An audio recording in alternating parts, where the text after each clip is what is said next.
쓱 넣고 눌러서 두근두근. 근데 될지는 모르겠습니다.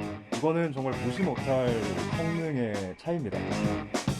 오늘은요 SSD를 교체하려고 하는데요. 어떤 SSD를 준비했냐면 잠깐만 보여드릴게요. 자, 여기 있는 PM9의 A1이라는 SSD입니다. 근데 이 저장 장치를 산 게 제가 단순히 그냥 용량이 차이가 난다 그래서 산 건 아니고요. 옆에 보시면 아시겠지만 이 기기가 있잖아요. 다빈치 리졸브에서 나온 스피드 에디터라는 모델인데 지금 여기 있는 이 다이얼을 돌리면은 영상이 넘어가는 그런 구조란 말이에요.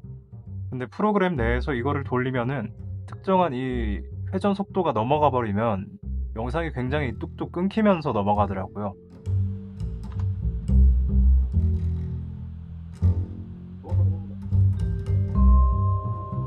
지금 제가 준비해 놓은 SSD랑 이 순정 SSD는 성능이 한 5배, 아니죠, 7배 정도 차이가 납니다. SSD만 갈았을 때 컴퓨터에 어느 정도의 퍼포먼스 향상이 생기는가, 이런 것도 중요한 관점으로 볼 수 있을 것 같고요. 그런 결과들을 보기 위해서 이제 컴퓨터를 바로 분해해 가지고 SSD를 장착해 보겠습니다. 자, 합판을 개봉할 건데요. 이 장면이 낯설지가 않습니다. 제가 어디선가 한번 했던 것 같은데 램 교체할 때 한번 했습니다. 램 교체할 때. 자, 그때도 제가 얘기를 드렸지만 이 나사는 풀고 나면은 자기 모양대로 이렇게 맞춰놔야 나중에 결합할 때 쉽습니다. 지금 상부에 보시면은 제가 자기 모양에 맞게 이렇게 배치를 해놓고 있어요. 그리고 이 공간에 이제 손을 안 댈 겁니다. 이 공간까지 침범을 안 한 상태에서 컴퓨터를 한번 만져보도록 하죠. 자, 우선은 교체를 하려면 배터리부터 탈착을 해야겠죠? 배터리 연결선을 살살 한번 뽑아볼까요?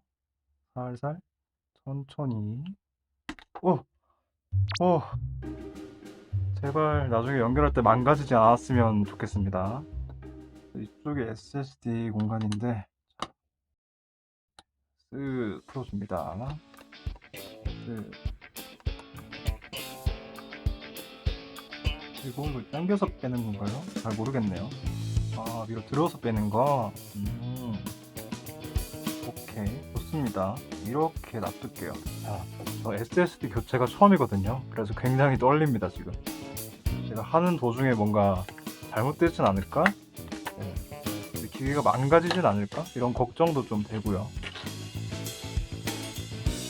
쓱 놓고 눌러서 이거를 다시 챙기면 되겠죠? 채우면 되겠죠? 너무 쉽게 끝났네요. 예, 장착은 됐고 이제 배터리를 다시 꽂아주겠습니다. 자, 이제 뚜껑을 닫아줄게요. 네, 별거 없습니다. 자, 조립이 끝났습니다. 네, 부팅을 좀 해보겠습니다. 제발 잘 켜지기를 바랍니다. 노트북을 열어가지고 부팅 상태를 좀 보겠습니다. 자, 전원을 켜보면 전원이 들어왔습니다. 제가 이 처음 사용자용 그 윈도우가 있거든요. 이거를 깔려고 하니까 그 10이 깔리고 11로 업그레이드가 되는 거더라고요. 10 버전에 있던 기능들이 11 버전에서 삭제가 되는 그런 것들이 있거든요. 근데 그런 것들이 덤프처럼 남아있다라고 해서 11 버전용으로 하나를 꽂아놨습니다. 뭐 굽다는 표현이 좀 옛날 표현이긴 한데 이거를 가지고 인식을 시켜서 이 USB 부팅을 한번 해보겠습니다. USB 단자에 꽂아 놓고요. UEFI 옵션에서 LG USB 드라이버, 이게 제가 깔은 거거든요. 예, 이거를 엔터를 치면 USB로 부팅을 하겠죠. 자, 두근두근. 예, 잘 돼야 됩니다. 그리고 하면서 말하는 건데 PM9A1이 이 호환되는지를 제가 몰라요. 예, 공식 사이트에서는 512기가만 호환이 된다고 하거든요. 근데 한간에는 뭐 1테라짜리를 했다는 사람도 있고 해서 그냥 한번 해보는 겁니다. 근데 될지는 모르겠습니다. 자, 윈도우 설치창이 나왔고요. 오, 뭐야? 내가 쓰던 11 버전이랑 좀 다른데? 지금 컴퓨터 화면상에는 SSD가 잡히고 있습니다. 그리고 윈도우도 구동이 되고 있고요. 이 저장 장치가 7배 정도 빠르거든요. 기존에 쓰던 것보다. 부팅도 그만큼 빠르겠죠?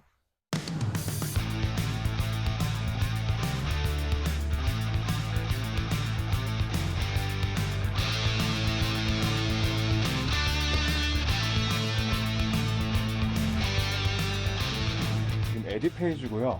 3개의 카메라를 이용해서 멀티캠 편집을 하는 상황입니다. 일단 이 상태에서 배속을 걸어서 한번 쭉 볼게요. 자, 이렇게. 지금 보시는 상황에서와 같이 이 화면이 뚝뚝 끊기면서 넘어가는 게 보입니다. 자, 이번에는 컷 페이지로 한번 넘어가 볼게요. 컷 페이지에서 이 가장 처음으로 다시 돌아가가지고, 자, 처음에서 다시 배속을 걸어서 한번 돌려보겠습니다. 마찬가지로 64배속까지 돌립니다. 지금 화면 보시면 끊기나요? 전혀 안 끊기죠. 최고 속도로 이제 돌려놨음에도 불구하고 전혀 끊기지 않는 모습이 보입니다. 이 컷탭에서의 컷 편집의 능력이 가장 뛰어나게 나타나는데요. 컷 페이지가 아니라 에딧 페이지에서의 이 배속이었기 때문에 어떻게 보면 당연하게 뭔가 이렇게 끌어다 써야 되는 리소스들이 더 많았을 거란 말이죠. 에딧 페이지는 그야말로 이 종합적인 그런 편집들을 지원하기 위해서 만들어진 그런 구성이기 때문에 이 컷 편집에 특화된 이 컷 페이지와는 조금 다릅니다. 이 다빈치 리졸브를 사용하면서 어느 순간 이제 컷 페이지가 갑자기 추가가 돼서 우리들한테 모습을 보였는데, 그 전까지는 사실 이 컷 페이지는 없고 에딧 페이지에서 모든 그 컷 편집이라든지 종합 편집을 다 했잖아요. 그래서 올드 유저들은 아마 이 에딧 페이지에서 하는 걸 더 선호할 것 같은데, 저도 마찬가지입니다. 저도 이 에딧 페이지에서의 모든 편집을 좀 선호하는 편인데, 방금은 이 컷 페이지에서의 능률을 봤잖아요. 이거는 정말 무시 못할 성능의 차이입니다. 그래서 저도 요번에 이제 이 영상을 찍으면서 알게 된 사실이고, 이 스피드 에디터라는 장비를 이용해서 어떤 편집을 할 때는 반드시 컷 페이지에서 하는 게 더 능률이 좋다라는 것을 깨달았습니다. 앞서서 제가 SSD를 기존 거를 사용해서 이 컷 페이지에서의 퍼포먼스를 좀 측정을 하고, 이 바뀐 SSD에서의 퍼포먼스를 좀 측정을 했다면 두 개의 명료한 차이를 좀 보여드릴 수 있었을 텐데, 이미 이 합판을 개봉해가지고 교체를 해버렸기 때문에 보여드리긴 좀 힘들 것 같고요. 다만 우리가 이 윈도우 부팅 시간에서 약 2배 정도의 차이를 보이는 거를 앞서서 확인을 했잖아요. 그래서 마찬가지로 이 컷 페이지에서의 능률 향상도 어느 정도는 성능이 향상이 됐을 것이다 라는 것이 약간 짐작이 되는 부분입니다. 아무튼 이렇게 SSD 교체 영상을 마무리 짓겠습니다. 감사합니다.